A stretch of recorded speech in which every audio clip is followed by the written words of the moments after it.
नहमदहू नहमदहू व नुसल्ली अला रसूलिहिल करीम अम्मा बाद फ़अऊज़ु बिल्लाहि मिनश शैतानिर रजीम बिस्मिल्लाहिर रहमानिर रहीम अल्लाहुम्मा सल्लि अला सय्यिदिना मुहम्मदिन नबिय्यिल उम्मी व अला आलिहि व बारिक व सल्लिम। शुरू अल्लाह के नाम से जो बड़ा मेहरबान और निहायत रहम करने वाला है। हमारे चैनल की तरफ से तमाम सुनने वालों को अस्सलामु अलैकुम व रहमतुल्लाहि व बरकातुहू। उम्मीद करते हैं हमारे सुनने वाले और देखने वाले सब बहन भाई खैर व आफियत से होंगे। जैसा कि आपको मालूम है कि रमज़ानुल मुबारक का बाबरकत महीना शुरू हो गया है और आज हमने पहला रोज़ा गुजार लिया है और कल दूसरा रोज़ा है। अल्लाह के फजलो करम से कल दूसरा रोज़ा है और हमने इस रमज़ानुल मुबारक के बाबरकत महीने में इबादत करनी है, हर नमाज के बाद वज़ाइफ करने हैं और ख़ास तौर पर रमज़ानुल मुबारक के बाबरकत महीने में कोशिश करें कि तहज्जुद की नमाज ज़रूर अदा करें, क्योंकि रमज़ानुल मुबारक के बाबरकत महीने में तहज्जुद की नमाज अदा करने में आसानी हो जाती है। क्योंकि जब हम सहरी के लिए जागते हैं तो उससे पहले हम तहज्जुद की नमाज अदा कर सकते हैं।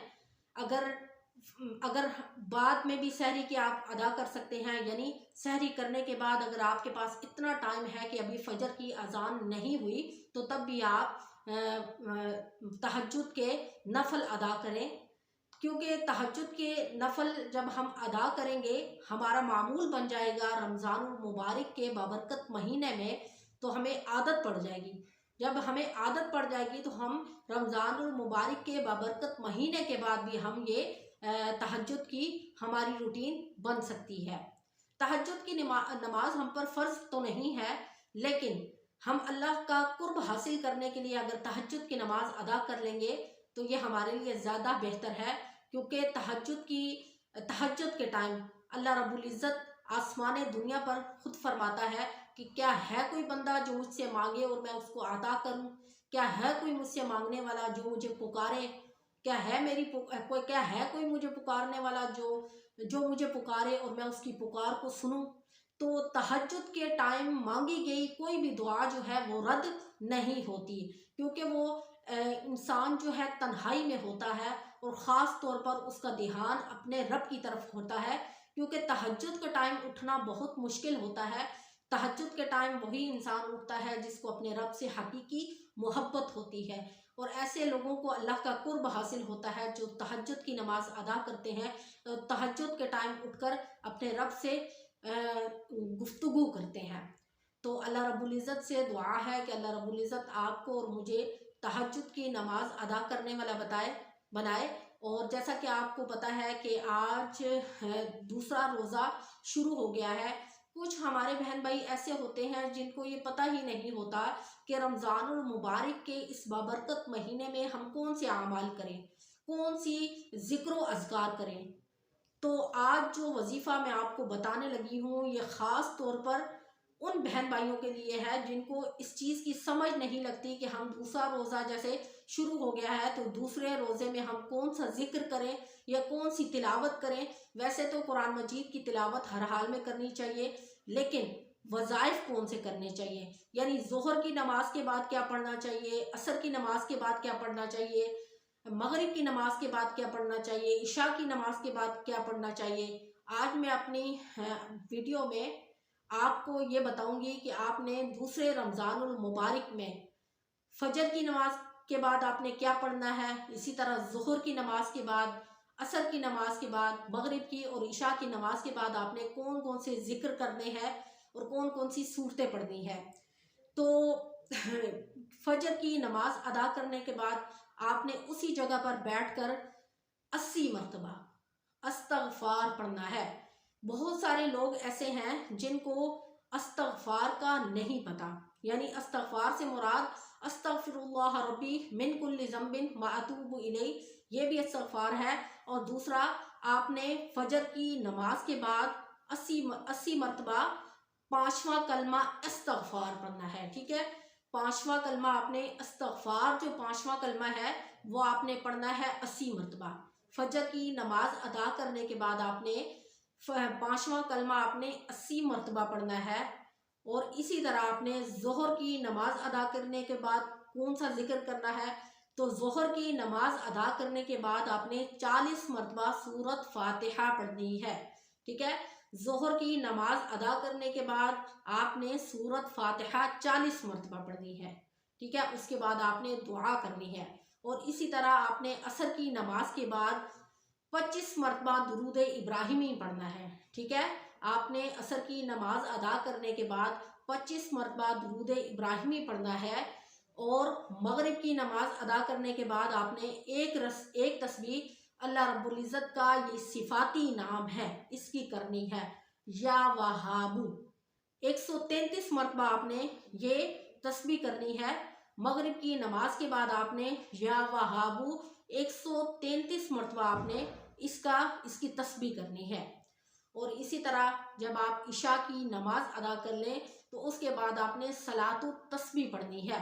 वो हमारे बहनें जिनके पास टाइम नहीं है तो वो बेशक सलातु तस्बीह अगर नहीं पढ़ सकती तो एक तस्बीह आप इस्तग़फ़ार की कर लें, लेकिन कोशिश करें कि पूरा रमज़ानुल मुबारक के इस बाबरकत महीने में एक दिन आप सलातु तस्बीह ज़रूर पढ़ लें 4 रकत के साथ। कुछ बहनें ऐसी हैं जिनको सलातु तस्बीह अच्छे तरीके से पढ़नी नहीं आती, तो वो नेट पे कहीं सर्च करके देख लें कि सलातु तस्बीह किस तरह पढ़ी जाती है और इस तरीके से आप सलातु तस्बीह पढ़ सकते हैं। तो ये सारे वज़ाइफ करने का जो आपको फ़ायदा मिलेगा, अल्लाह रब्बुल इज़्ज़त आपको गैब के ख़जानों से अता करेगा। इसी तरह अगर कोई हमारा बहन भाई रिज़्क़ के हवाले से परेशान है तो वो जब मगरिब की नमाज के बाद या वहाबू इसकी तस्बीह करेगा तो गोया कि उसने अपने रब से रिज़्क़ को मांगा है। इसी तरह आप जितने भी ये वज़ाइफ करेंगे इसमें आपको बीमारी से शफा भी मिलेगी, क्योंकि दुरूद इब्राहिमी और सूरत फातिहा का विर्द करने से इंसान बीमारियों से निजात पा जाता है। और दुरूद इब्राहिमी का विर्द करने से इंसान के हालात बदल जाते हैं। अल्लाह रब्बुल इज़्ज़त दुरूद इब्राहिमी के विर्द करने वालों को करोड़पति बना देता है। सूरत फातिहा, इसके बारे में आपने कुरान मजीद में पढ़ा होगा कि एक तो इंसान का ईमान पुख्ता हो जाता है सूरत फातिहा की तिलावत करने से। सूरत फातिहा कुरान मजीद का निचोड़ और खलासा है।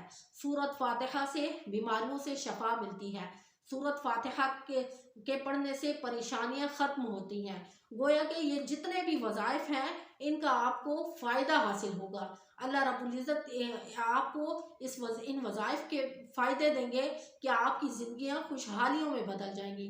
आपकी ज़िंदगियों में जितनी भी टेंशनें हैं वो ख़त्म हो जाएंगी। अगर आपकी औलाद नहीं है, अल्लाह रब्बुल इज़्ज़त आपको औलादे नरीना अता करेंगे। इसी तरह वो हमारी बहनें जो घर के हवाले से परेशान है, मसाइल का शिकार हैं, शोहर अच्छे नहीं हैं या ससुराल वाले अच्छे नहीं हैं, या वालिदैन के हवाले से कोई परेशानी है, या बच्चों के हवाले से कोई परेशानी है, औलाद नाफरमान है, बात नहीं मानती, गर्ज के आप जिस भी मकसद के लिए ये अमल करेंगे, ये सारा दिन एक एक नमाज के बाद आपने हर हाल में ये अमल करना है और उसके बाद आपने दुआ करनी है। आप यकीन मानिए कि इतना मुजर्रब ये अमल है, इतना पावरफुल ये अमल है कि इसके करने के बाद आपको खुद दिली तसल्ली महसूस होगी। आप वाकई ही दिल को पुरसकून महसूस करेंगे कि आपने रमज़ानुल मुबारक का हक अदा कर दिया, जैसा कि उसके अदा करने का हक होता है। तो आज का मैंने आपको ये वजीफ़ा बता दिया है कि आपने हर नमाज के बाद कौन कौन सा अमल करना है और किस तरह अमल करना है। इसी तरह मैं आपको तीसरे रमज़ानुल मुबारक के हवाले से भी बताऊंगी अपनी नेक्स्ट वीडियो में कि आपने तीसरे रमज़ानुल मुबारक को कौन सा अमल करना है और किस मकसद के लिए करना है। और आपने ये जो मैंने वज़ाइफ बताए हैं हर नमाज के बाद आपने ये करने के बाद दुआ करनी है। इंशाअल्लाह अल्लाह रब्बुल इज़्ज़त आपके लिए आसानियाँ पैदा कर देंगे, आपकी टेंशनें ख़त्म हो जाएंगी। रिस्क की कमी है तो अल्लाह रब्बुल इज़्ज़त दौलत से माला माल कर देंगे। तो आखिर में मेरी आपसे दरख्वास्त है कि उन बहन भाइयों को भी बताया करें जो इन बातों से गाफिल हैं, जिनका ध्यान नहीं है, उनको भी तवज्जो दिलवाया करें ताकि ये वो छोटे छोटे अमाल करके अपनी ज़िंदगियों को पुरसकून बना सकें। तो आज का ये छोटा सा अमल जो मैंने आपको बताया था, इंशाल्लाह आपने ये अमल खुद भी करना है और आगे भी लोगों को बताना है। तो इंशाल्लाह अल्लाह रब्बुल इज़्ज़त से दुआ है कि अल्लाह आपको और मुझे इस पर अमल करने की तौफीक अता फरमाए। अगर आपको हमारी वीडियो अच्छी लगी हो तो हमारे चैनल को लाइक करें, शेयर करें, सब्सक्राइब करें, ताकि हर आने वाली वीडियो आपको मिल सके। व आखिरु दावाना अनिल हम्दुलिल्लाहि रब्बिल आलमीन। अस्सलामु अलैकुम व रहमतुल्लाहि व बरकातुहू।